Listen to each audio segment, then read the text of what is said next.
Hello everyone. हमने जैसे last videos में देखा था कि कितने टाइप के रिसेप्टर्स हैं, काफ़ी देख लिए थे हमने। तो एक लास्ट रिसेप्टर बन रहा है, तो उसी के लिए वीडियो रिकॉर्ड हो रही है, वरना मतलब नेक्स्ट टॉपिक पे मूव करते हैं वरना। तो लास्ट था तुम्हारा इंट्रासेलुलर रिसेप्टर। बहुत बड़ा टॉपिक नहीं है, लेकिन फिर भी एक बार पढ़ लेते हैं। तो पहला है, लिख लेते हैं पहले, है ना, क्या है इंट्रा सेल्यूलर रिसेप्टर। ठीक है। अब ये जो इंट्रासेलुलर रिसेप्टर है तुम्हारा, इसमें देखो नाम है इंट्रा सेलुलर, यानी सेल के अंदर। यानी ये अगर सेल है, सेल के अंदर यहाँ पे कोई तुम्हारा, ऐसे मान लो ये शेप है, मान लेते हैं ये तुम्हारा रिसेप्टर है।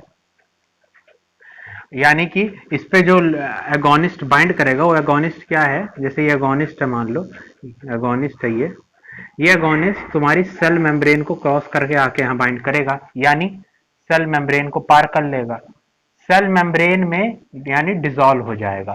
तो सेल मेम्ब्रेन में कौन डिसॉल्व हो सकता है? जो लाइपोफिलिक हो। क्या हो? लाइपोफिलिक। तो तुम्हारा जो एगोनिस्ट है, ये क्या है? लाइपोफिलिक। अब ये कौन कौन से होते हैं, ज्यादा नहीं है, सेलेक्टेड एग्जांपल है इसमें। तो एक है तुम्हारा थायरॉक्सिन, ठीक है, एक है, और दूसरा है तुम्हारा स्टेरॉइड्स। स्टेरॉइड्स तीन प्रकार के होते हैं, तीनों को कंसिडर हम करते हैं। ठीक है। एक वही जो तुम्हारे मतलब एड्रिनल कॉर्टेक्स से निकलते हैं ना, एड्रिनल कॉर्टेक्स से क्या क्या निकलता है? एक तो तुम्हारा लिखता है ग्लूकोकॉर्टिकॉइड, है ना, ग्लूकोकॉर्टिकॉइड। फिर एक होता है मिनरेलो कॉर्टिकॉइड, और लास्ट होता है सेक्स कॉर्टिकॉइड। Sex corticoid. एक और होता है विटामिन डी। ठीक। बेसिक यही है, इतने ये एग्जाम्पल है, और सब क्या है, इनमें कुछ ना कुछ लिपोफिलिक प्रॉपर्टी है, जिसकी वजह से क्या है, सेल मेम्ब्रेन क्रॉस करके यहाँ पे बाइंड कर रहे हैं। तो ये तो इसका बेसिक फंडा है। अब इसमें स्ट्रक्चर, दो चीज और देख लेते हैं, एक स्ट्रक्चर और एक तुम्हारा स्ट्रक्चर और इसका मैकेनिज्म। ठीक है। तो पहले देख लेते हैं स्ट्रक्चर।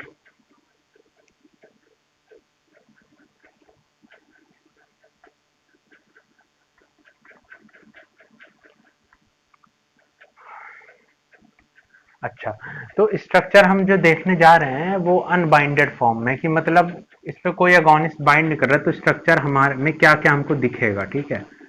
तो पहला तो है ये, इस तरह मैं पहले स्ट्रक्चर बना देता हूँ, है ना, फिर समझ में आएगा। ठीक है।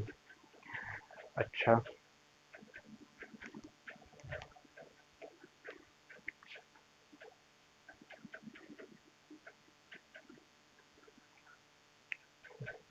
पहला है ये हिस्सा, यहाँ पे आके तुम्हारा बाइंड करता है एगोनिस्ट। ठीक है।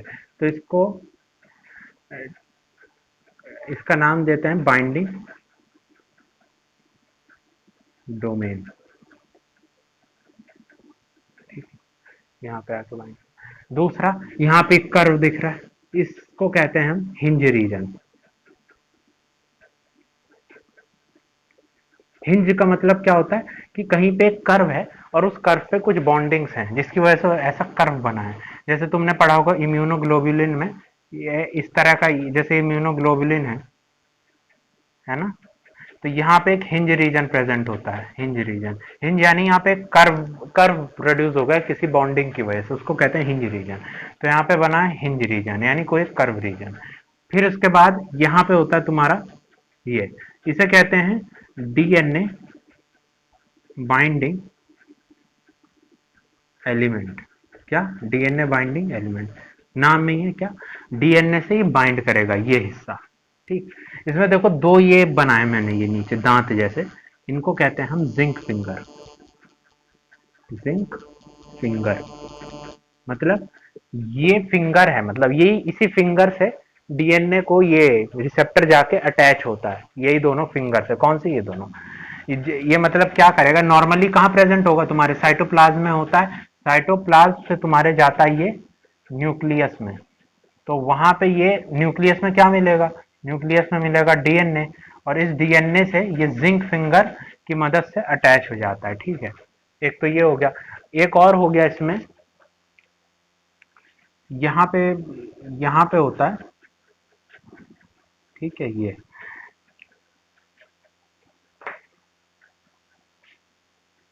ठीक है, ये होता है तुम्हारा ट्रांसक्रिप्शन, यहाँ लिख देता हूँ, ट्रांसक्रिप्शन एक्टिवेटिंग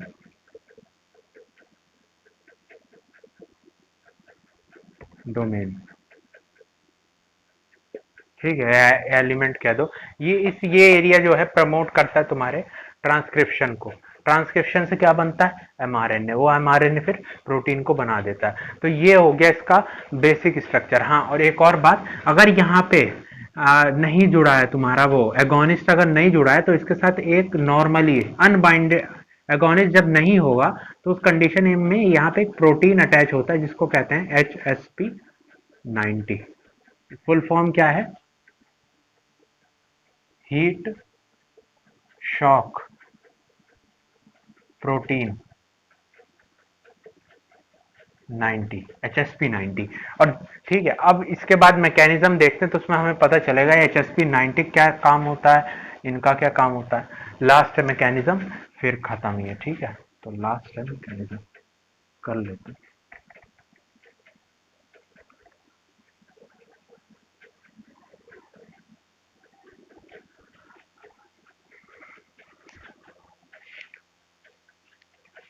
अच्छा, तो देखो, जैसे हमने कहा था कि ये ये तुम्हारा क्या है, ये तुम्हारा है,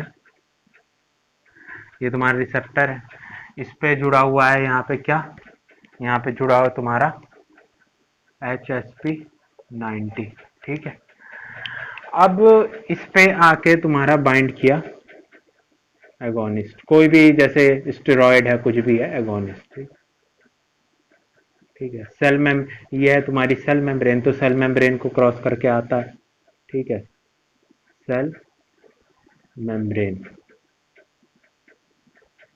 इस पे बाइंड किया, बाइंड करने की वजह से क्या होगा कि जो HSP है, एचएसपी निकल जाएगा, HSP निकल जाएगा। ठीक है, HSP निकल जाएगा, जैसे ही HSP से डिटैच होगा तो ये जो तुम्हारा ये है क्या नाम, रिसेप्टर है, रिसेप्टर के स्ट्रक्चर में कुछ ना कुछ बदलाव होगा, है ना, जैसे ही HSP निकला तो स्ट्रक्चर में कुछ ना कुछ बदलाव होगा। तो बदलाव क्या होगा कि जैसे ये है, यहाँ पे तुम्हारा एगोनिस्ट जुड़ा है, और यहाँ से क्या होगा, इस रिसेप्टर में ये कुछ बदलाव होंगे। वो बदलाव क्या होगा कि एक तो इसमें ये वाला एरिया बन जाएगा, ठीक है, जिसमें क्या थी हमारी जिंक फिंगर, ये एरिया। ठीक है, इसको कहेंगे, हमने बताया था क्या कहते हैं, जहां पे जिंक फिंगर होती है, DNA binding element, binding element. और ये ये एरिया, ठीक है, ये एरिया कौन सा था, जो कि ट्रांसक्रिप्शन करवा रहा था। ठीक, अच्छा, दो चीज हो गई, क्या हुआ पहले, डिटैचमेंट ऑफ HSP90, उसकी वजह से क्या हुआ, चेंज इन कंफर्मेशन, कंफर्मेशन यानी कि स्ट्रक्चर, जैसे ही चेंज हुआ उसकी वजह से क्या क्या एक्सपोज हो गया, मतलब क्या चीज, किन स्ट्रक्चर्स में चेंज आया, एक तो डीएनए बाइंडिंग स्ट्रक्चर यहाँ पे, और ट्रांसक्रिप्शन वाले स्ट्रक्चर में यहाँ, इन दोनों में चेंजेस आए। ठीक, दूसरी चीज, जैसे ही एगोनिस्ट ने बाइंड किया, यहाँ पे होता है तुम्हारा, यहाँ पे कुछ बाइंडिंग डोमेन होते हैं जो हेल्प करते हैं तुम्हारे डाइमर फॉर्मेशन में। तो क्या करेंगे, इस एरिया से दूसरा रिसेप्टर, एक्टिवेटेड जो रिसेप्टर होगा, इस पे भी एगोनिस्ट जुड़ा है, वो आके इस पे बाइंड, इसके साथ अटैच हो जाएगा, इस पॉइंट्स पे, यहाँ पे इस पॉइंट। ठीक है, और उसकी वजह से क्या बन गया, ये बन गया तुम्हारा डाइमर। और ये डाइमर फिर कहाँ जाएगा, ये डाइमर तुम्हारा जाएगा न्यूक्लियस में।